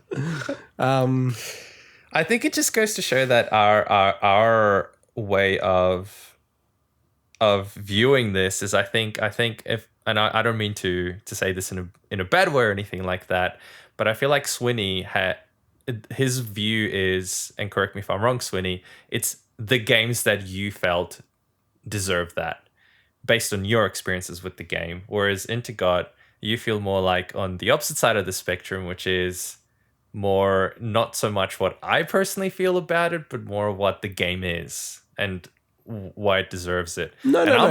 It's how I feel about it. It's how I feel about it. So, but I think on Swinny's point, and again, I said I don't want to beat a dead horse, but I feel like Swinny did find it super enjoyable and engaging and interesting. Just and everything not like as that. much as the other games. I said that. Okay. Yeah, Fair that's enough. all. That's all. No, for me, I love this. But this is like Rocket League. I love Rocket League. I put, I don't know what it was last time I checked, 700, 800 hours into Rocket League or something like that, right? And I know, Mike, you always like, it's just the same game over and over again, right? But to me, that's beautiful. It's like soccer. It's like AFL football. It's like, it's the same thing. I love it. Courses, yeah. So to me, like, that would be the number one game if it was like, in the year it released in, because I just think it's that good. And I don't need it to be anything other than what it is and what I enjoy it. So I know exactly what you mean. Okay, this is a tough one. This is an absolutely tough one, especially when we don't have strict criteria that says you have to judge it by the following 5 things. How do we feel about putting Deus Ex 4 now? I'm reluctantly okay with that. But see, I'm not as big of a fan of Skyrim as everyone else is. Well, the thing is, unfortunately, you didn't see the best content in the game. Yeah. Oh, this is the gatekeeping. Yeah, you didn't do the. No, but it is. I said, hey, integot, from the very beginning when you said, hey, I'm starting Skyrim, I stressed, like, hey, dude, you've got to at least play some of the faction stuff, like some of the guild stuff. No joke is the best stuff in the game. Now, I don't know if it would have changed your overall opinion, of course, but it's hard for me to think of Skyrim without thinking of that content. Like, that is the game. I get you. It's tough, though. It's tough. Like, I've played the DLC parts of the game because I went off and, got lost and stuff like that. And like, I thought it was cool and everything like that, but like, I'll say it like this. I don't think it would change its spot on this list. Like, it's just fundamentally, I can't imagine the game changing so much. It'd almost be a different game because just fundamentally, and I'm not saying it's a bad game. I'd still say it's a 10 out of 10 game. It's just. What'd you play it on, by the way? On the Switch. Yeah, so you probably played what I would argue is the inferior version of the game. But I don't get, like, I don't knock games too much for graphics and all that kind of stuff. Purely because, and this isn't, I actually don't care. You pick whatever you want for this, but it's more, the game is about immersing yourself in the world, I think, and that's why a lot of people love it. It's more immersive to play it on the Switch, honestly, because I can play that everywhere. But is it immersive to be playing on a 6-inch screen? Yeah, dude, like... I don't know, man. Like, I played all versions of it, and the Switch was, for me, the least immersive by far. Yeah, but that's a very personal thing. Like, of course it's personal, for me, yeah. Breath of the Wild, I played almost exclusively handheld, and it was one of the most immersive games I've ever played in my life. So I don't think that really holds water. It's just me personally. And I said from the start, my bias, I don't like fantasy. In general, if something's fantasy, it's like knocks 1 point in my mind. Like, I just know it does, like, because it's just not a setting. Some people don't like sci-fi. I love sci-fi, but some people don't like it. They're just do you like Dark Souls? Yeah, I do like Dark Souls a lot. Dark Souls is fantasy. How are you going to reconcile that in your brain? No, I like some fantasy. Can I ask so your hesitation to put Deus Ex number 4 is because you feel that Skyrim it's a better game than Skyrim, is that why? I definitely think, like, just on the idea of which one did you enjoy more, which one do you feel like gave you just, a better experience, 100% Deus Ex was better for me. Like, without a doubt, like, no doubt in my mind. This is interesting because now we're talking about a game that you had a better experience with, but when we're talking about Minecraft, it wasn't about that. It was about the impact that Minecraft has as a game. No, I had a good experience with Minecraft. So how do I stopped playing it because I realized this is going down a Rocket League path. Like, I know myself, and I get very addicted to things. I think that's why I didn't. And play I started it either, building some more stuff, and I was like, "Damn, I'm like I'm almost getting goosebumps thinking about it. I'm like, I am going to lose my life playing this game." So I stopped because I was like, "Fuck, this is the dangerous game to play." So what do we do about this? Do we? So do you guys want to hear my number 1? Sure. Go. Do we want to go there? Yeah, why not? Let's do it, baby. Let's do it. Might help with this. I've already showed you mine. My top game of 2011 is Skyrim. Okay. Yep. No, I did not expect that. I honestly did not expect that. Okay. Shit, is your number 1 Skyrim as well, Mike? So here's the thing. Fuck, I'm like so blown away right now. I made the incorrect assumption that we all agreed Dark Souls was the best one. Was going to be the number 1, and then I realized no, that's just me making. But was that actually a joke? What did I thought about it, or that we all thought about that? No, I actually legit thought that we all kind of. So I'm glad that we've agreed without agreeing that it was going to be number 1. But I wasn't trolling. I swear to God, I wasn't trolling. Like, my stupid brain thought we had discussed without discussing that was probably going to be number 1. Wait, I want to bring the listeners and viewers in on this. So we have spent a fucking year arguing, debating, playing, assessing 2011 and going, what's the best year? And then Mike yesterday, so we're like, we're going to do this episode finally, get the monkey off our back, we're done. Mike texts us in our group chat, well, we all know Dark Souls is going to be number 1, blah, blah, blah. And I was like, I actually called Swinny. And I'm like, is this fucker like joking? Is he trolling me? Like, I'm going to fucking lose it. Like, is he? And then Swinny assures me, no, he's trolling. He's trolling. I'm like, I'm not sure. I wasn't trolling. I'm not sure. And then this guy, I swear to God, this guy here is fucking trying to shortcut a fucking year-long process. I wasn't trying to shortcut it. I just thought through all the conversations that we had that, was going to come out on top. Now, in saying all of that, in my mind, it was going to be the winner. But then I played it again, played Skyrim, played Skyrim, played Skyrim. And I kind of went, ooh, I don't know. The world in Skyrim and the experiences I had in Skyrim and getting lost into it. Oh, this is a tough one. So to be honest, I actually don't know. I'm still thinking about it right now. I'm not going to lie to you. They're so close. I don't know. I was determined to say Dark Souls, but now I'm like, I don't know. It might actually be Skyrim by the end of this. So to recap, you're like the Dark Souls one. I was the Minecraft one, and then Swinny is the Skyrim one. Swinny with the bombshell. And the weird thing is, no one dislikes Deus Ex. No, we don't dislike it. It's a great game, but the problem is it's just not Deus number 1 for any of us. Always the bridesmaid, but never the bride. Exactly. So I think it makes sense, correct me if I'm wrong, to probably put it as number 4, and then we fight it out. No, but I don't because Skyrim to me is so, it's like Dark Souls, Minecraft, and Deus Ex are up there, and then there's a gap, and then there's Skyrim, for me personally. Yeah, but what are you going to do about the fact that both Swinny and I potentially have it as number 1?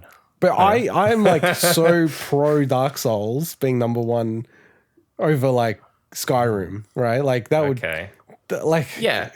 But by that logic, you think, Dark Souls might be number 1. I'm tossing between Dark Souls and that. Like we're talking about mechanics and stuff like that, saying Minecraft's mechanics.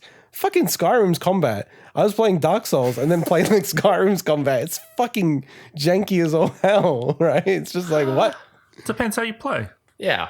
Like, you But it don't can use be magic. janky, don't You you don't use admit? magic or anything like that. Like, that's the hand-to-hand combat. I can see where you're coming from, but like using magic and that stuff, I don't find that stuff janky. Sure, but hand-to-hand combat, I'm Mr. Melee, so that's how I roll. Yeah, again, to me, I don't know if it was the 30 frame thing. It just felt jankier on Switch. What? The combat in Skyrim. I don't know why. It just didn't feel the same. Well, it was 30. I it was played 30 on PC, by It the was way. 30 on Xbox as well, I Yeah, know, but I played yeah. it quite a lot on PC as well, and I probably remembered it more on PC. The Switch version, by all accounts, is very close to what I would have played originally on the 360. Dude, it's excellent. It's absolutely excellent, but it's not that one extra step that you get on playing it on PC with the controls. And like, can I just remind everyone who might be pissed at us, like Minecraft, Dark Souls, Skyrim, Deus Ex, I would honestly pretty comfortably give them all 10 out of 10. Oh yeah, same. Easy. So like, Nah. I would. not Minecraft, Swinny, because it's a creation tool. It's Game Maker Studio. No, I don't. I'd probably give Deus Ex like a 9.5. That Oh, game has really? flaws. Minecraft has flaws. Skyrim has flaws. Dark Souls has flaws. They're all flawed games. To me, 10 out of 10. Like, it's to me, saying a 10 out of 10 game is like, I think, almost overselling these games, in my opinion.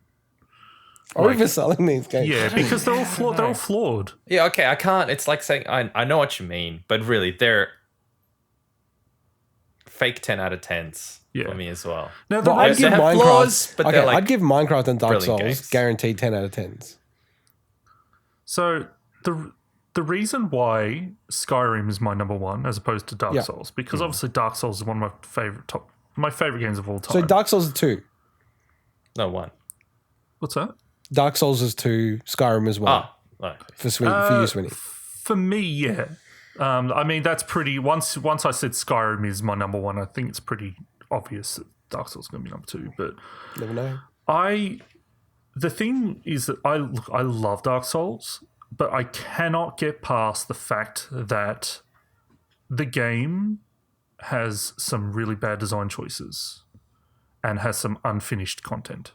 And the problem is I can't say the same about Skyrim. To me, Skyrim is obviously not perfect, but it doesn't have some glaring misfires that Dark Souls does for me. And when I take it as a complete package, I just think of all the crazy adventures going to the underworld, was it Blackwater or whatever it's called in Skyrim, and it just felt, as I've said before, it felt like you're going on an epic adventure. And Dark Souls I love Dark Souls, but it just has some elements to it that just stick out more. And the thing is, we're here ranking the best of the best, right? So we have to look at these little flaws in our head. Like, I have to look at these little flaws in my head to make sense of why I would put something over another game. But I mean, to challenge you on your own point, though, like the main quest in Skyrim is not very, like, it's not the best. You know what I mean? Like, it's quite rough the way it's structured and plays out. But to me, I don't view it as the level of misfire that the Bed of Chaos and Lost Izalith are. Like, Lost Izalith is just a mess in Dark Souls. Like, I love the level and well-designed Dark Souls, and you get to Lost Izalith and you're like, did they get the freaking drunk intern to design this place? No, it's because they had to rush it. I feel That's like why. if when I play Better Chaos again, I'm like, you bastard! This is why you're not number one. I look, I cannot defend Better Chaos. That is, I played that not knowing anything about it, and I'm like, this is fucked. This is like, is anyone else fucking hate this fucking boss? It's A lot ridiculous. of people do. I think when it comes to questing, it's a bit hard to compare the two games because the quests in Dark Souls are kind of not really quests. It's like go ring a couple of bells for whatever bloody reason, and then go do this thing, and then go get some lord vessel. What the fuck's a lord vessel? And then go talk to some Holds all the lords. snake thing and Did go. you know, Mike? I know, it's pretty obvious. No, I know that, but the point is like it's so esoteric in the Yeah, way it's that cool. it's done. It's good. It's a different way of doing it. Totally different way of doing it. Then go talk to this person in this particular place and go liberate blah. Okay, Follow this I marker, get it. follow this Easy. marker. Follow this marker. Totally different. So like it's weird the way they've approached this, a story and a quest and driving the player to go and achieve something.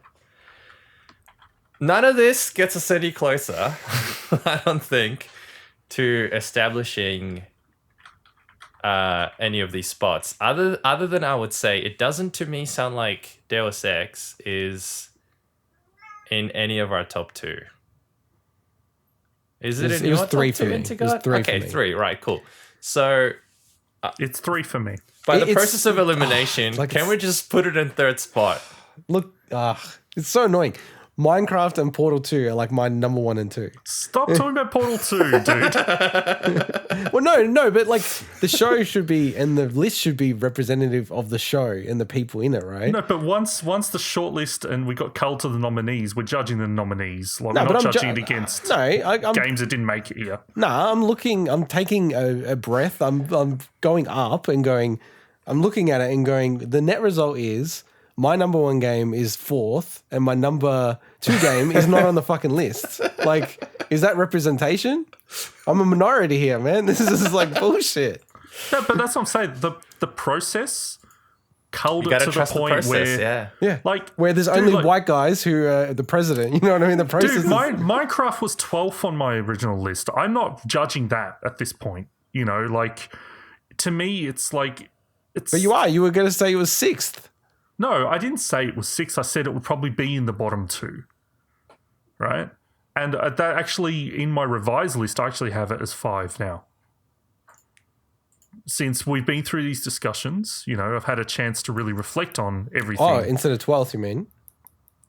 Well, no, I'm saying out of the 6. Oh, We're judging yeah, everything yeah. on the 6, right? Okay. It's not number 6, it's number 5, because we've since kind of, you guys have convinced me throughout the earlier discussions we have why it deserves a higher spot. I cannot put Minecraft above Dark Souls or Skyrim for me. Yeah, neither can I. I just cannot. Look, Deus Ex, I love that game, and I would put it above Minecraft, but I just, Dark Souls and Skyrim to me are the 2 biggest games of that year when I think back to 2011 for me. Same. Yeah. You're outnumbered here, amigo. Sorry. But do we want to at least be nice to Integot and put Minecraft as 3 instead of 4? That's a condescending way to say it. I didn't mean it like that. Do we? Okay, look. I personally, with everything I've been thinking about, I would put Minecraft as 3, Deus Ex as 4. That's what I would do. I could do that. I can concede defeat on that. I'm cool with that. All right. Cool. And I'm not saying that because my cat is scratching at the door to get out. Now, remember, these aren't locked in. If Poor at guy's some probably point we hungry. kind of want to recess, but yeah. Yeah, of course, yeah. Now, this is the tough one. Well, Skyrim was 4th for me, so you kind of know where I stand, right? Yeah. So are we saying Dark Souls is number 1? Well, for me, it's like not even a debate. Like, honestly, like Dark Souls, like, is an experience, man. Dark Souls, like, it actually like changed the way I was like, oh, okay, fuck, games can be quite interesting in terms of being brutal but fair, somewhat balanced. Like, it's not like, and I said it at the time when we did the feature, it's not like an NES hard game that, certain listeners can beat in a weekend, which I totally think is BS. Not that, I think it's a false memory, by the way. I don't think the person's lying, just to be clear. Joe. Yeah. Jives.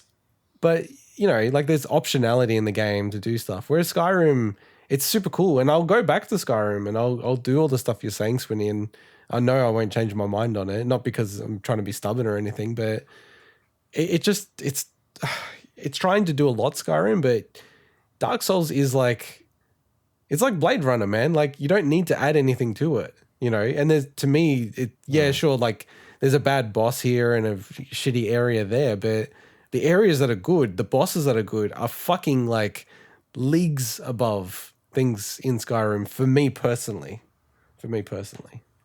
Like, there was no part of the main quest in Skyrim where I was like, this is just significantly better than Dark Souls. Like, that's not, it's kind of even funny in my head thinking about that. I would agree with that, but as you know my thoughts on that, you know. Yeah, I know that I haven't seen it and I haven't really played Skyrim. Oh, it's not trying to dismiss your thought. It's more like that is not what is special about Skyrim to me. Sure, yeah. To me, what's special about Skyrim is how the Thieves Guild storyline plays out. Like, in the twists and turns that kind of blew me away when I first played that, and how they iterate on the awesome Dark Brotherhood with just some really awesome scenes and moments and dialogue and characters. You know, that's the stuff that is special.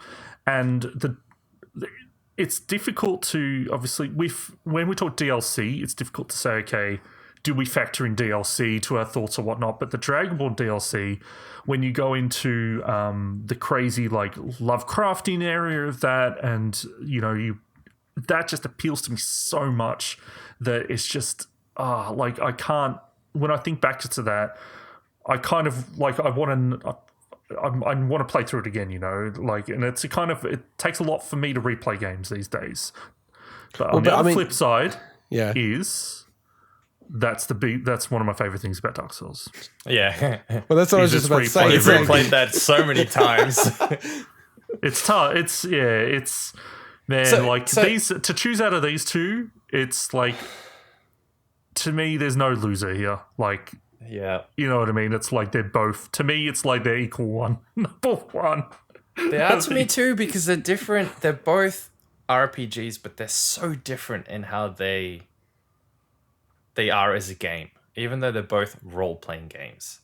And to me, something like Skyrim it's nothing to do with questing. To me, it's almost not even the combat. It's the fact that it was one of probably the game that I can think of that was a real role-playing game.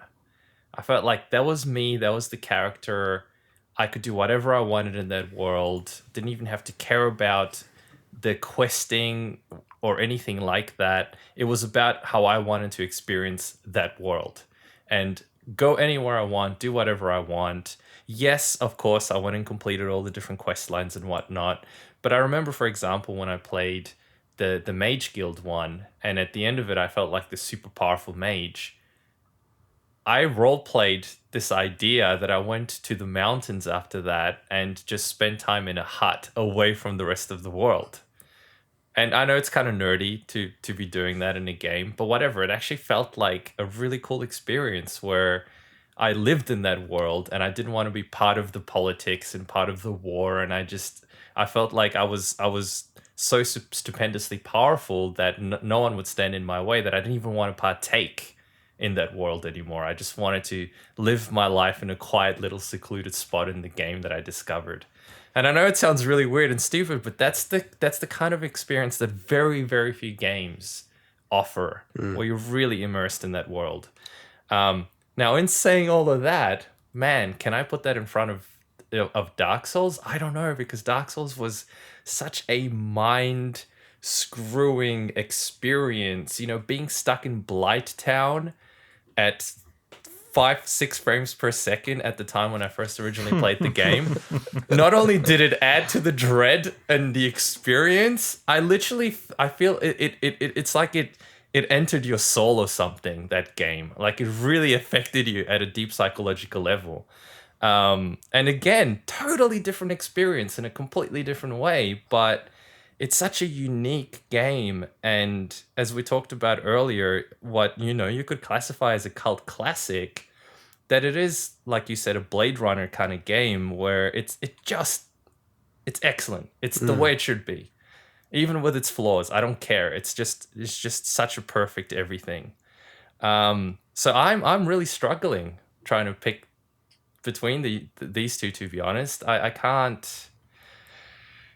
Logically, the only thing I would say is if Skyrim for you isn't in the top two, but Dark Souls is in the top 2, and Dark Souls is also in the top 2 for Swinny and the top 2 for me, then I'd probably say Dark Souls is the one I would go for if I really had to pick. I mean, as number 1. If I play it back and correct me if I'm wrong here. So for you, Dark Souls, Skyrim, it's like 50-50. Because it's all about these 2 games now. It doesn't matter about any of the other games anymore. To me, it's always been about these 2. So it's like these 2, for you, it's like 50-50. Swinny, you sound more like 55-45? That's about right. Right, to Skyrim's favor. To me, it's like, I'd say 60-40, but that's probably not even true, right? Like, to me, 70-30. Clearly Dark Souls is a better game on so many different levels to Skyrim, for me personally, right? So I don't know. It feels like Dark Souls kind of has to be the winner, right? I'm just gonna have to go. Well, see, I'm literally the one that's on the fence. That's in the balance, right? Because if it was just you 2, it'd be one or the other, right? It'd be like you'd be complete. No, it's this one. No, it's this one. Whereas I'm literally on the fence, and I'm gonna just have to swing to Dark Souls on this one. I think personally. That's not to say that's the result now, but that's what I would lean. That 50.001% versus the 49 point, whatever the maths is, 999. You know, you've put me in a very difficult position where I'm having to root against Dark Souls. It's actually a shit game. I'll explain why it's shit. It's very hard for me to root against Dark Souls. I know. It's hard for me to root against Skyrim because there's so many amazing experiences in that game. All right, can I just say something quickly, Swinny? What are you looking more forward to? Like Elder Scrolls 6 or Elden Ring? Well, the problem with that is that, like, I know more about Elden Ring than Elder Scrolls 6, so... But just gut feel. What are you kind of fanging for? Probably Elden Ring. But I'm also worried about Elden Ring as well. Because it's an untested game design for From Software. See, I'm again 50-50. I don't know, man. It's I can't even think of a good analogy. It's, you know, I don't know. What do I like more, cats or dogs? But you know what, I love them both. I can't tell you. I don't know. They're both amazing in their own right. They're different, but in their own way, I love them both to bits. So I don't know. But you know what I'm looking forward to more? What? Horror of the Orient. Come on. Oh. Well, if only that came out in 2011, we'd have a winner by now and we could go to sleep. You know, one thing it's surprising to me because I feel like, you know, I don't have I'm new to all these games, right? So I have a different perspective. Well, apart from like 3D Land, I'd played that before, but, you know, I have a different perspective to you guys. But I have to say, I feel like as a, you know, outside observer, you know, because I hadn't played Dark Souls. I played Skyrim first as well. I felt like the energy when you guys talk about Dark Souls as an outside person, you just like it's more visceral. It's like no, that is to be fair. We never said, "Hey man, you got to play Skyrim." Hey man, you got to play Skyrim. That's a good point. I never recall. But it just feels like the energy, the excitement, the man, you got to play. This game is like, you know, amazing. Like all this kind of stuff. And for me, it's like, sure, there are Souls games. But, you know, even Swinny, you think that Dark Souls out of the, you know, trilogy is the best one. Whereas Skyrim, I mean, like, there are a lot of games kind of like that, to be honest. Like you were even saying, like Fallout 4 and all these other kind of games. So, but there's also the Surge games. There's also, you know, games that I love that are Souls-likes as well. But look, it's a fair point what you're saying. I think for that is I always feel like I have to try harder to convince people to play Dark Souls than Skyrim. Skyrim to me feels like more of a surefire bet that someone's willing to try it than a game that's notoriously difficult that they think they'll hate, you know?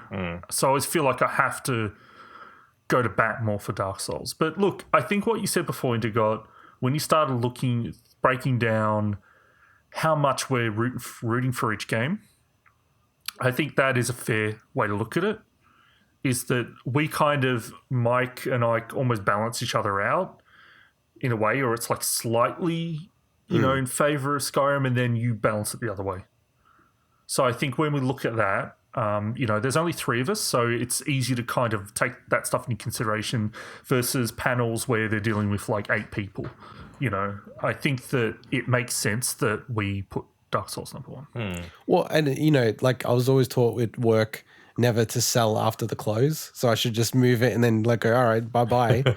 But I'll say one extra thing that none of us would be upset if Dark Souls was number 1. No. But I would be upset if Skyrim was number 1. So that has to be something there. So I'm almost thinking we should put Skyrim as number 1 just to piss you off. After a whole year of waiting for this, let's outvote him. Let's outvote him. And then like another behind the scenes thing is that I'm controlling this. So we all decided Skyrim, and then I have to drag Skyrim to the number 1 spot in the final act of a 1 year long humiliation. Can you drag it there temporarily, just to please, Sure. so I can see what it looks like? So you can screenshot this. That looks pretty good. We could be the 230th game of some other year just from this screenshot. No, I think rightfully Dark Souls deserves the number 1 spot. Can I just do something really quickly? He's gonna get. No, you can't. He's gonna get cover art from Portal too. Yeah, I was thinking that too. No, I'm gonna do this, and then this will be the thumbnail for the video. No, don't do that, because you will have people not click on it. No, you get everyone clicking on it. They'll be like, bullshit, LA Noire? What? LA Noire number 1? These fuckers. They probably won't even listen to the segment. Now I've got to remember what the order is. It's my order, right? This is his tactic. Yeah, good Noire was job. 6. LA Noire was 6. Come on. Then it was Mario 3D Land was 5. I know. I'm just sorting it out. Okay. This doesn't actually have very good aligning technology, so it's like very manual. All right, I'm just like lining it up here, boys. So are we set on this list?